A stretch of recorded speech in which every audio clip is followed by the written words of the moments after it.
Góðan daginn, kæru áhorfendur. Þetta vídeoblogg fyrir umræðina. Þannig máli vexti að fyrir rúmri viku síðan þá hélt ég í félagi við aðra konu upplýsingafundum iSafe. Framsögumaður á þeim fundi var Ásgeir Brynjar Torfason. Hann var með glærusjó sem að mér fannst svolítið merkilegt og athyglivert. Og eftir fundin þá komum við okkur saman um það að búa til 7-8 vídeó í kringum glærusjóið. Þetta fyrsta vídeóið. Ég ætla að byrja því að byrja Ásgeir að segja aðeins frá sjálfum sér. Já, Ásgeir Brynjar Torfason heiti ég. Ég búinn að búa hérna í Svíþjóð í 7 ár bráðum og bjó 1 ár í Noregi þar á undan.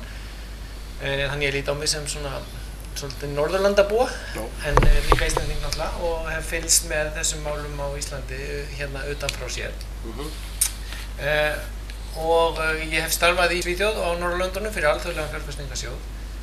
Þannig að ég til mér nú þekkja alþjóðlega fjármálamarkaðinn nokkuð vel. Ég hef fjárfest hérna fyrir þennan sjóð nokkra 10 milljarða króna, þannig að svona álíka uppæð og kannski iSafe mun kosta. Þannig ég til mér nú hafa svolítið vit á viðskiptum eftir þá reynslu í nokkur ár, og í mínu starfi þá vann ég líka með lögfræðingum, ekki bara norrænum, líka hollenskum lögfræðingum, af því að Evrópu höfuðstöðvar sjóðsins voru í Amsterdam, og due diligence-deildin, hérna áreiðanleikakönnunardeildin hjá fyrirtækinu var í Bretlandi, þannig ég vann líka með breskum lögfræðingum. Þannig að þú þekkir þú þekkir hann heim þessar stóru upphæða, alþjóðlega lánaviðskipta. Samninga, ég hef ekki komið að svona samningi eins og iSafe sem milliríkja samningur lántökur, en þetta ekkert ósvipað að mörgu leyti, bæði fjármálamarkaðurinn sem þetta unnið á og hvernig uppbygging samninga í alþjóðlegu umhverfi. Mér langar að vita, fyrsta spurningi sem ég ætla að spyrja þig, það hún hérna sem alltaf að koma aftur. Spurningin hans Davíðs Oddssonar. Á hverju eigum við að borga skuld til Landsbankans? Sko, iSafe-máli snýst ekki skuldir Landsbankans. Þetta eru skuldir innistæðutryggingarsjóðsins.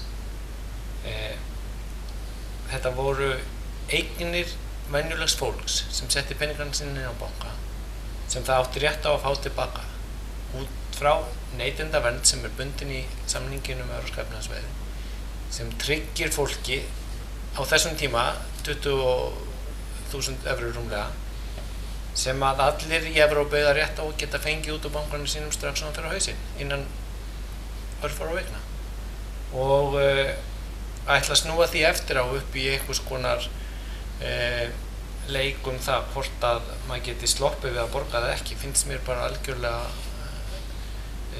siðlaus og óábyrg afstaða. Við eigum að standa við þær skyldur sem felast í samningunum sem við gerum, alveg eins og við nýtum okkur réttindum.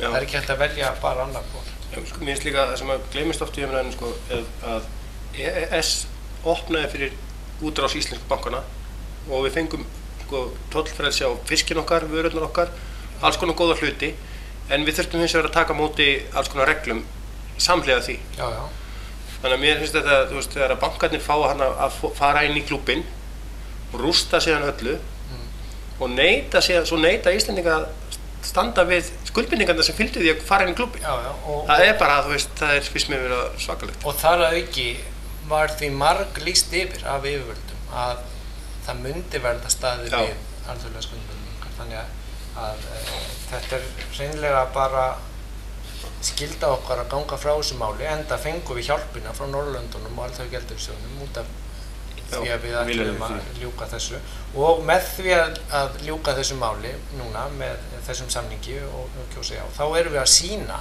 að Íslandi sé treystandi á alþjóðlega fjármálamarkaðnum, og þá minnkum við óvissuna mjög mikið þar, sem mjög bæði dýr í lánum í framtíðinni og bara óþægilega ef maður ætlar að lifa í samfélagi þjóðanna. Þannig að við þurfum endilega að koma okkur út úr þessu og halda síðan áfram í öllum hinum verkefnunum sem bíða í uppbyggingunni.